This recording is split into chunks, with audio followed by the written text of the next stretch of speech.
सर्लाहीका उखु किसानहरूले किसानले पाउने उखुको मूल्य बढाउन माग गरेका छन्। उनीहरूले उखुको मूल्य निर्धारण नभएसम्म चिनी मिलहरूलाई उखु नदिने घोषणा समेत गरेका छन्। गत वर्षको तुलनामा उत्पादन लागत बढेको भन्दै किसानहरूले उखुको मूल्य बढाउन माग गरे पनि उद्योगीहरूले भने उल्टै घटाउनु पर्ने बताएपछि किसानहरू आक्रोशित भएका हुन्। किसानहरूले मूल्य नबढाइए आगो लगाएर उखु नष्ट गर्ने चेतावनी समेत दिएका छन्। गत वर्ष प्रति क्विन्टल 481 रुपियाँ पाएका किसानले यस वर्ष 625 रुपियाँ पुर्याउनु पर्ने माग गरेका छन्। कृषि मजदुर, मलखाद, सिंचाई लगायतको मूल्यमा भारी बढोत्तरी भएकाले उत्पादन लागत बढेको किसानको भनाइ छ।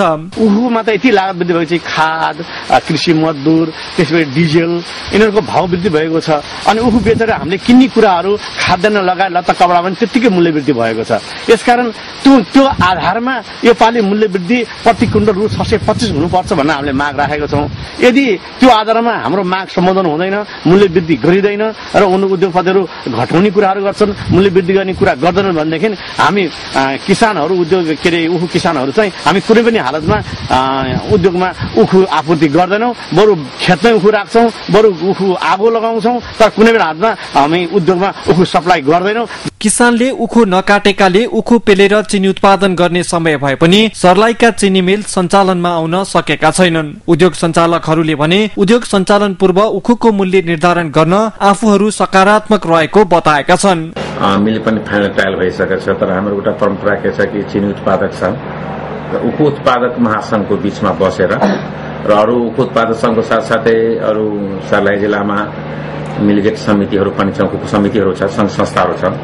त्यो संघ संस्थाहरूको बीचमा चाहिँ बसेर चाहिँ मूल्य निर्धारण हुने परम्परा छ। मुलुकभरि सर्लाहीमा सबैभन्दा बढी 17,400 हेक्टर क्षेत्रमा उखु खेती हुने गरेको छ। सर्लाहीको उखु इन्दु शंकर चिनी मिल तथा महोत्तरी स्थित एभरेस्ट सुगर मिल र श्रीराम सुगर मिल रौतडसम्म पुग्ने गरेको छ। किसानका खेतमा झाङ्गिएको उखु काट्ने समय भइसक्दा पनि उद्योगले उखुको उचित मूल्य निर्धारण गर्न आलटाल गरिरहँदा किसानहरू मर्कामा परेका हुन्। नेपाल उखु उत्पादन किसान संघका केन्द्रीय अध्यक्ष राजकुमार उप्रेतीले उखुको मूल्य नबढाएसम्म किसानहरूले कुनै पनि हालतमा उद्योगलाई उखु नदिने, बरु उखु खेतमा आगो लगाई नष्ट गर्ने चेतावनी समेत दिएका छन्।